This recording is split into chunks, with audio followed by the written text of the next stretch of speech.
Saudari dan saudara yang terkasih di dalam Tuhan Yesus, marilah kita berdoa. Doa yang diajarkan oleh Tuhan Yesus sendiri, dalam nama Bapa dan Putra dan Roh Kudus. Amin. Bapa kami yang ada di surga, dimuliakanlah namamu, datanglah kerajaan-Mu, dan jadilah kehendak-Mu di atas bumi seperti di dalam surga. Berilah kami rejeki pada hari ini, dan ampunilah kesalahan kami, seperti kami pun mengampuni yang bersalah kepada kami. Dan janganlah masukkan kami ke dalam pencobaan, tetapi bebaskanlah kami dari yang jahat.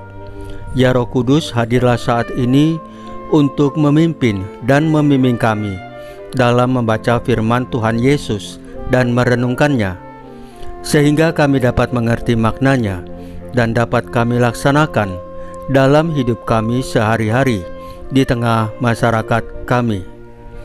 Pembacaan Injil Lukas bab 9 ayat 11b sampai dengan ayat 17. Tubuh dan darah Kristus. Sekali peristiwa, Yesus berbicara kepada orang banyak tentang kerajaan Allah. Ia menyembuhkan orang-orang yang memerlukan penyembuhan.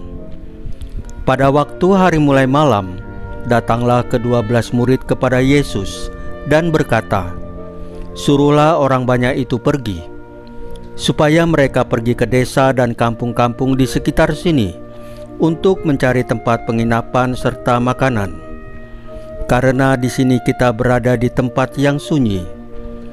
Tetapi Yesus berkata kepada mereka, "Kamu harus memberi mereka makan." Mereka menjawab, "Yang ada pada kami tidak lebih dari 5 roti dan 2 ikan, kecuali kalau kami pergi membeli makanan untuk semua orang banyak ini. Sebab di situ ada kira-kira 5.000 orang laki-laki." Lalu Yesus berkata kepada murid-muridnya, "Suruhlah mereka duduk berkelompok-kelompok kira-kira 50 orang setiap kelompok." Murid-murid melakukannya dan menyuruh semua orang banyak itu duduk. Yesus mengambil 5 roti dan 2 ikan itu, lalu menengadah ke langit dan mengucap berkat. Kemudian membagi-bagi roti itu dan memberikannya kepada para murid, supaya dibagi-bagikan kepada orang banyak. Dan mereka semuanya makan sampai kenyang. Kemudian dikumpulkanlah potongan-potongan roti yang sisa sebanyak 12 bakul. Demikianlah sabda Tuhan. Terpujilah Kristus. Saudari dan saudara yang terkasih di dalam Tuhan Yesus, hari ini kita merayakan Hari Raya Tubuh dan Darah Kristus, sebuah perayaan yang sangat penting dalam kehidupan iman kita sebagai umat Katolik. Pada hari ini, kita mengenang dan merayakan kehadiran nyata Kristus dalam sakramen Ekaristi yang diberikan kepada kita sebagai sumber hidup kekal. Melalui perayaan ini, kita diajak untuk merenungkan betapa besar kasih Allah kepada kita, yang tidak hanya mengajarkan kita kebenarannya, tetapi juga memberi dirinya sebagai makanan hidup bagi kita. Dalam bacaan yang kita dengarkan hari ini, kita melihat bagaimana Yesus melalui tanda roti dan anggur memberikan dirinya secara total kepada umat manusia. Dalam kitab Kejadian, kita mendengar tentang Melkisedek, imam yang membawa roti dan anggur sebagai tanda berkat dan pengorbanan. Ini adalah gambaran awal dari apa yang dilakukan Kristus yang memberikan tubuh dan darahnya untuk keselamatan dunia. Yesus dalam Injil Lukas hari ini memberi makan 5.000 orang dengan 5 roti dan 2 ikan. Meskipun jumlahnya sangat kecil, Yesus mampu memberikan lebih dari cukup untuk memenuhi kebutuhan mereka. Hal ini menunjukkan betapa Kristus tidak hanya memberi makanan tubuh, tetapi juga merawat jiwa umatnya dengan kasih-Nya yang melimpah. Sakramen Ekaristi bukan hanya sekedar makanan jasmani, tetapi lebih dari itu, Ekaristi adalah sumber kehidupan rohani yang memberi kita kekuatan untuk menghadapinya. Dalam 1 Korintus, Santo Paulus mengingatkan kita akan pentingnya mengenang Kristus dalam setiap perayaan Ekaristi. Ia berkata, "Setiap kali kamu makan roti ini dan minum cawan ini, kamu memberitakan kematian Tuhan sampai Ia datang." Melalui Ekaristi, kita tidak hanya mengenang penderitaan Kristus di kayu salib, tetapi kita juga menghadirkan kembali pengorbanannya dalam kehidupan kita sehari-hari. Magisterium Gereja mengajarkan kita bahwa Ekaristi adalah sakramen yang mengandung seluruh karya keselamatan Kristus. Dalam Ekaristi, kita menerima tubuh dan darah Kristus yang menjadi makanan hidup bagi kita.